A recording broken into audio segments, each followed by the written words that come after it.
নমস্কার, জিওট্যাক্স চ্যানেলে সকলকেই স্বাগতম। আজকের আলোচনা উচ্চ মাধ্যমিক ভূগোল বিষয়ের বিগত 5 বছর অর্থাৎ 2015 সাল থেকে 2019 সালে যে ফাইনাল পরীক্ষায় 1 মার্কের প্রশ্নগুলি এসেছে তা নিয়ে। চ্যানেল নতুন হয়ে চ্যানেলটিকে অবশ্যই সাবস্ক্রাইব করে পাশে থাকা বেল আইকনটি প্রেস করে দাও এই ধরনের নতুন ভিডিওর আপডেট পাওয়ার জন্য। আর তার আগে বলে রাখি যে এই চ্যানেলে অলরেডি এমসিকিউ এসিকিউ এর যে লাস্ট মিনিট সাজেশান 2022 সালের জন্য যারা পরীক্ষা দেবে এপ্রিল মাসের 2 তারিখ থেকে তাদের জন্য দেখে না থাকলে অবশ্যই দেখে নাও, ডেসক্রিপশন বক্সে লিঙ্ক দেওয়া থাকছে। তাহলে শুরু করা যাক আজকের আলোচনা। 1 নম্বর প্রশ্ন, আর্টেজীয় কূপ কী ধরনের শিলাস্তরে দেখা যায়? এই প্রশ্নটি 2015 সালে এসছে। দেখো প্রতিটা প্রশ্নতে সালটা প্রশ্নের পাশে লিখে দেওয়া আছে, সেটা দেখে বুঝতে পারবে যে কোনটা কোন সালে এসেছে। তাহলে উত্তর দেখো, অধভঙ্গ গঠনযুক্ত দুটি অপ্রবেশ্য শিলাস্তরের মধ্যে আবদ্ধ প্রবেশ্য শিলাস্তরে আর্টেজীয় কূপ দেখা যায়। 2 নম্বর প্রশ্ন, অন্ধ উপত্যকা কাকে বলে? 2016 সালে এসেছে প্রশ্নটি। উত্তর, কার্স্ট অঞ্চলের উপর দিয়ে প্রবাহিত নদীর গতিপথে শৃঙ্খল এবং সোয়ালোহল অবস্থান করলে নদীর প্রবাহপথ কানা গলির মতো ওখানেই শেষ হয়ে যায়, যা অন্ধ উপত্যকা নামে পরিচিত, যেমন বোরা গুহা অঞ্চলে দেখা যায়। টর কাকে বলে? উত্তর, গ্রানাইট শিলা ব্যাপক যান্ত্রিক আবহবিকারের ফলে রেগলিত অপসারিত হয়ে অন্তস্থ কঠিন শিলা উঁচু হয়ে গোলাকার ঢিবির মতো দাঁড়িয়ে থাকলে তাকে টর ভূমিরূপ বলে। পর্যায়নের সংজ্ঞা দাও। উত্তর, বিভিন্ন বহির্জাত শক্তির দ্বারা ক্ষয়ীভবন, বহন ও সঞ্চয়ের মাধ্যমে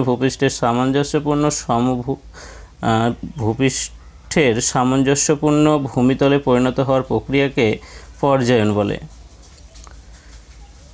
পরের প্রশ্ন দেখো, মরু অঞ্চলে ভৌমজলের পরিমাণ কম হওয়ার কারণ কি? 2019 সালে এসছে।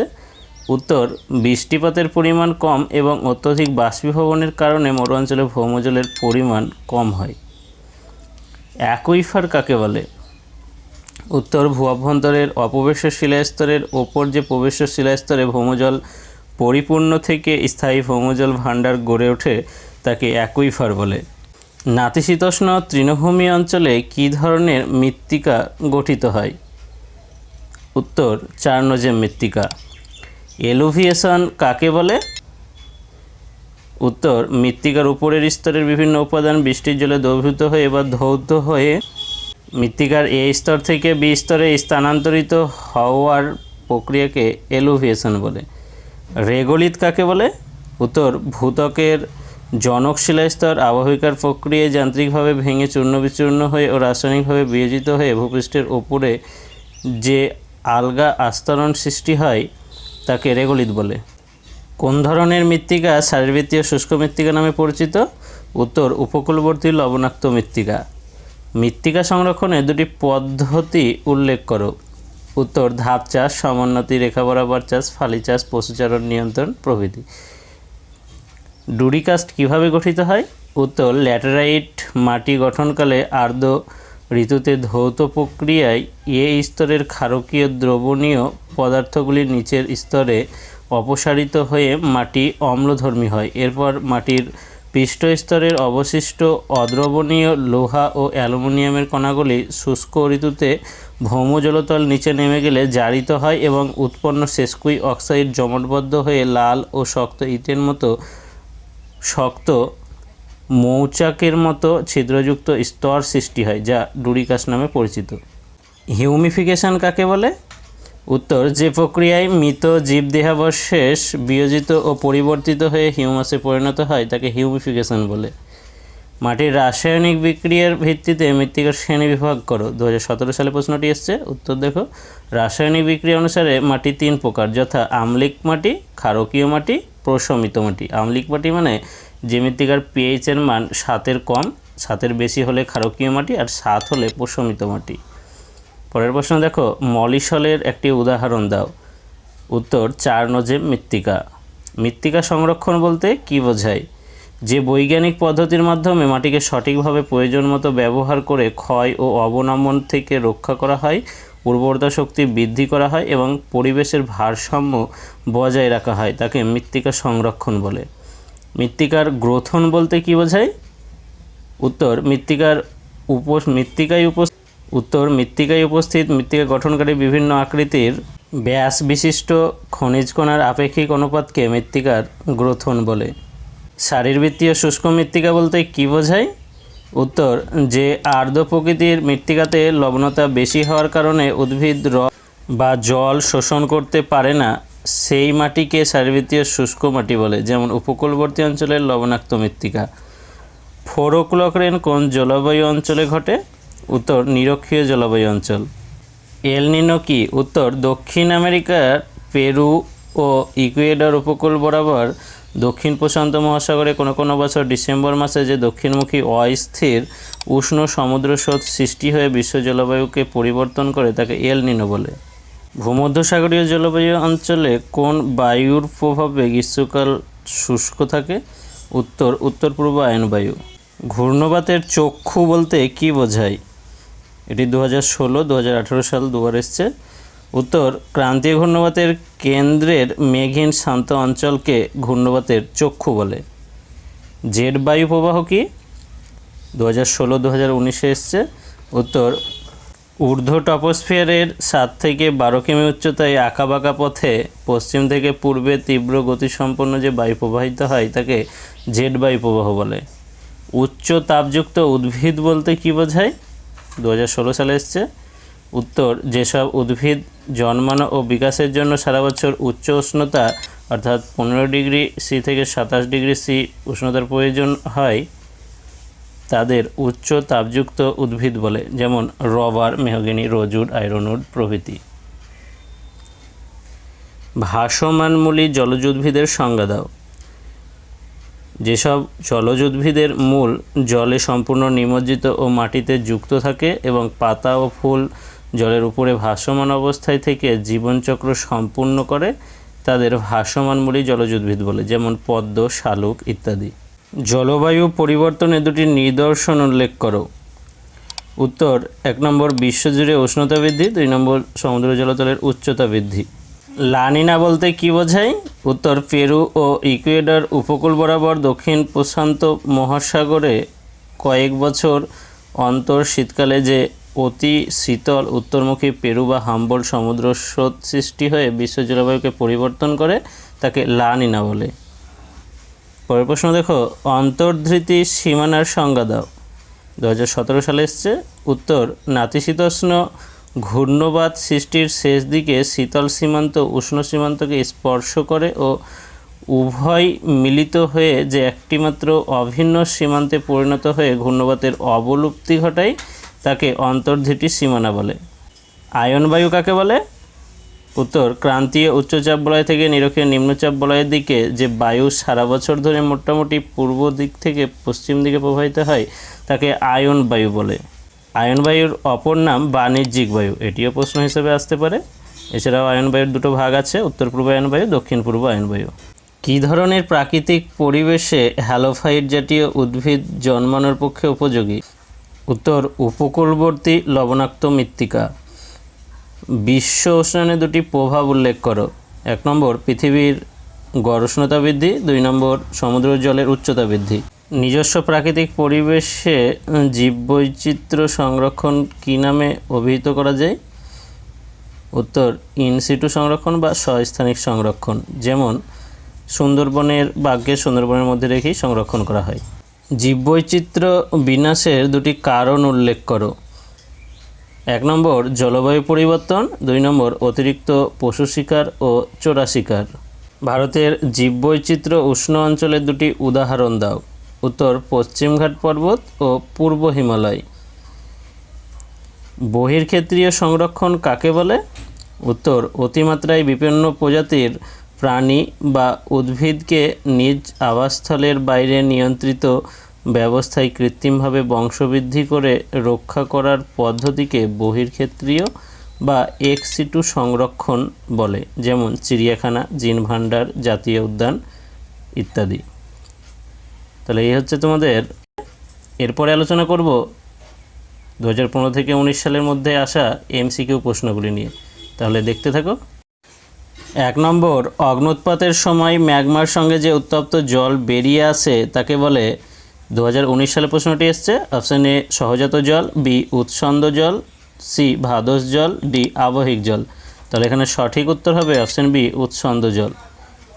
ভূপৃষ্ঠ থেকে ফ্রিয়েটিক স্তর পর্যন্ত বিস্তৃত অসম্পৃক্ত স্তরকে বলে option A aquifer, B aquiclude, C vadose স্তর, ডি অ্যাকুইটার্ড। তাহলে এখানে সঠিক উত্তর হবে অপশান সি ভাদস স্তর।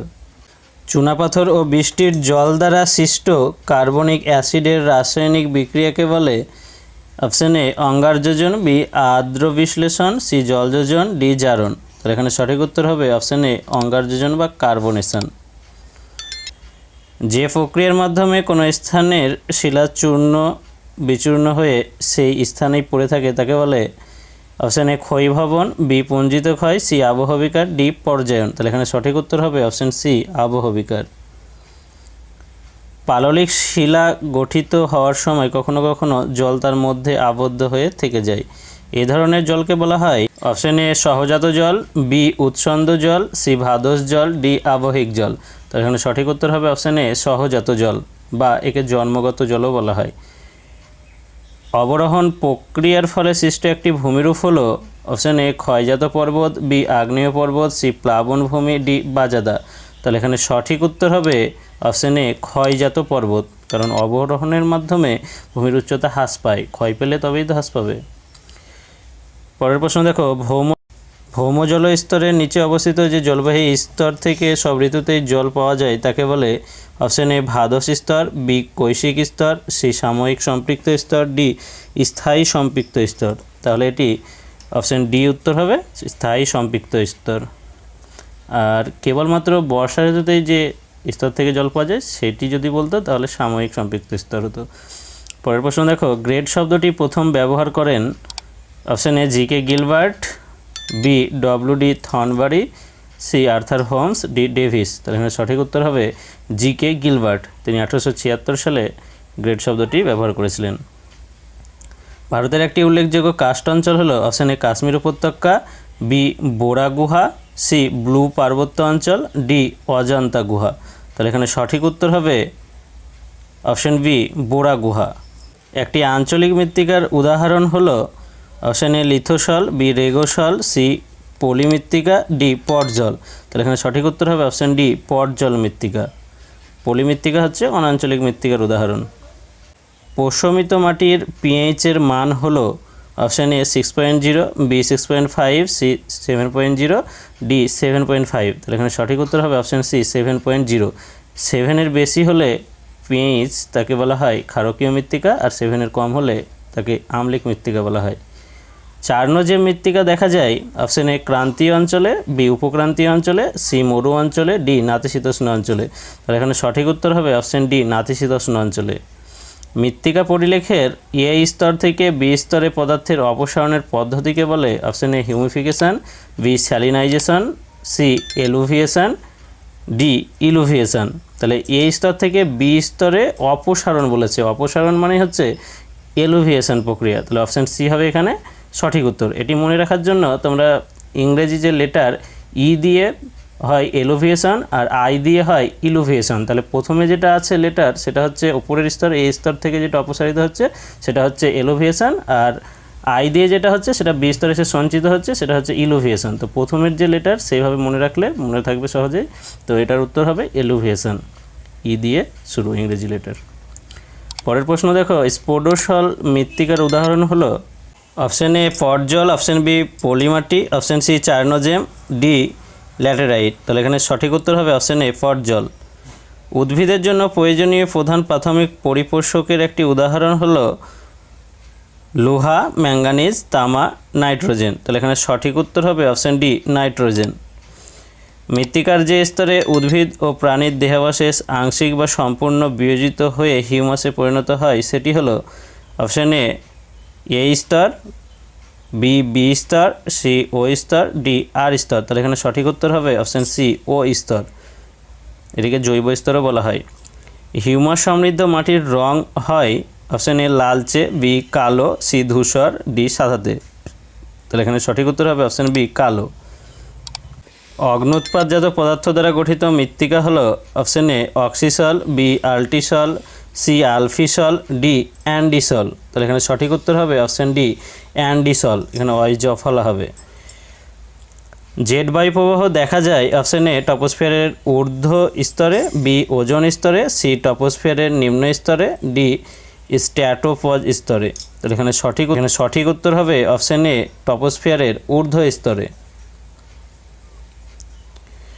নিম্নলিখিত গ্যাসগুলির মধ্যে যেটি গ্রিনহাউস গ্যাস নয় সেটি হলো option A CO2, B O2, C O3, D CFC। তাহলে এখানে সঠিক উত্তর হবে অপশান বি O2, কারণ এটি গ্রিনহাউস গ্যাস নয় বলেছে, বাকিগুলো সব গ্রিনহাউস গ্যাস। হ্যারিকেন নামক ঘূর্ণিঝড়ের জন্ম দেয় অপশান এ চীন সাগর, বি বঙ্গোপসাগর, সি বিস্কি উপসাগর, ডি ক্যারিবিয়ান সাগর। তাহলে এখানে সঠিক উত্তর হবে অপশান ডি ক্যারিবিয়ান সাগর। এছাড়াও MCQ প্রশ্নের যে সমস্ত সাজেশানগুলি আমি লাস্ট মিনিট সাজেশান হিসেবে দিয়েছি সেখানে বাকি ঘূর্ণিঝড়ের নামগুলো আলোচনা করা হয়েছে। ভিডিওটি দেখে না থাকলে অবশ্যই ডেসক্রিপশন বক্সে গিয়ে লিঙ্ক দেওয়া আছে, সেখান থেকে দেখে নাও।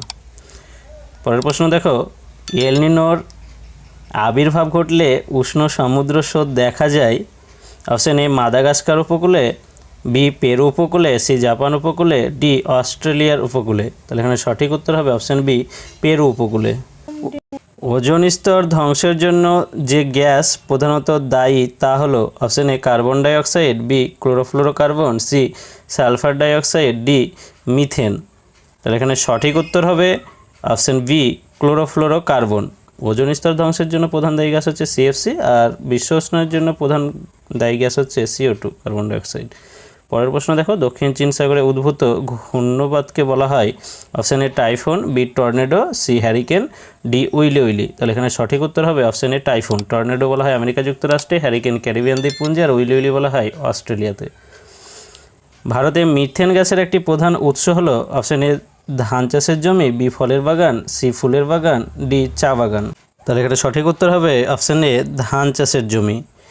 দক্ষিণ আমেরিকার আমাজন নদীর অববাহিকা অঞ্চল যে প্রকার জলবায়ুর অন্তর্গত তা হলো অপশান এ মৌসুমী জলবায়ু, বি ভূমধ্যসাগরীয় জলবায়ু, সি উষ্ণ মরু জলবায়ু, ডি নিরক্ষীয় জলবায়ু। এখানে সঠিক উত্তর হবে অপশান ডি নিরক্ষীয় জলবায়ু। এল নিনো দেখা যায় অপশান এ আটলান্টিক মহাসাগরে, বি প্রশান্ত মহাসাগরে, সি ভারত মহাসাগরে, ডি ভূমধ্যসাগরে। তাহলে এখানে সঠিক উত্তর হবে অপশান বি প্রশান্ত মহাসাগরে। তাহলে এই প্রশ্নগুলি তোমাদের আলোচনা করে দিচ্ছি পরীক্ষার আগে, কারণ কি যে এই প্রশ্নগুলি সালে এসেছে যেহেতু বিগত বছরে, সেহেতু এখান থেকে অনেক প্রশ্নই রিপিট হওয়ার সম্ভাবনা আছে, আবার অনেক প্রশ্ন রিপিটও হয়। এখানে দেখতেই পাচ্ছ যে অনেকগুলোই আবার দুটি বছর দেওয়া আছে, যেমন 16 সালে এসছে, আবার 18 সালে, বা 16 সালে 19 সালে, এইভাবে দেওয়া আছে। তো তোমাদের এখানকার কিছু প্রশ্ন রিপিট হতে পারে, তো এগুলো দেখে রাখো, মনে রাখো, প্রশ্নগুলি খাতায় নোট করে রাখো।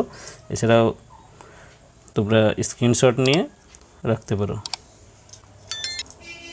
মেক্সিকো উপসাগর ও ক্যারিবিয়ান সাগরে ক্রান্তীয় ঘূর্ণবাত কী নামে পরিচিত?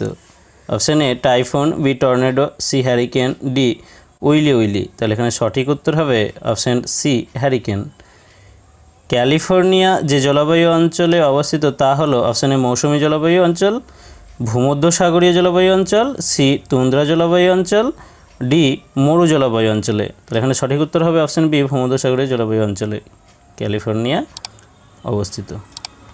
একটি মুক্ত ভাসমান জলজ উদ্ভিদের নাম হলো অপশান এ হোগলা, বি পদ্ম, সি শালুক, ডি কচুরিপানা। উত্তর অপশান ডি কচুরিপানা। মৌসুমী বায়ু হলো এক প্রকার অপশান এ স্থানীয় বায়ু, বি সাময়িক বায়ু, সি নিয়ত বায়ু, ডি অনিয়ত বায়ু। তাহলে এখানে সঠিক উত্তর হবে অপশান বি সাময়িক বায়ু। নিরক্ষীয় জলবায়ু অঞ্চলের একটি বৈশিষ্ট্য হলো অপশান এ শুষ্ক গ্রীষ্মকাল ও আর্দ্র শীতকাল, বি বার্ষিক উষ্ণতার প্রসার বেশি, সি শীতকালে তুষারপাত হয়, ডি অপরাহ্নে পরিচলন বৃষ্টিপাত হয়। তাহলে এখানে সঠিক উত্তর হবে অপশান ডি অপরাহ্নে পরিচলন বৃষ্টিপাত হয়, একে 4 o'clock রেনো বলা হয়। ভারতের জীববৈচিত্র্যের উষ্ণ বিন্দু বলে পরিগণিত হয় অপশান এ পশ্চিমঘাট পর্বতের ক্রান্তীয় বৃষ্টি অরণ্য, বি গাঙ্গেয় সমভূমি, সি ছোটনাগপুর মরুভূমি, ডি থর মরুভূমি।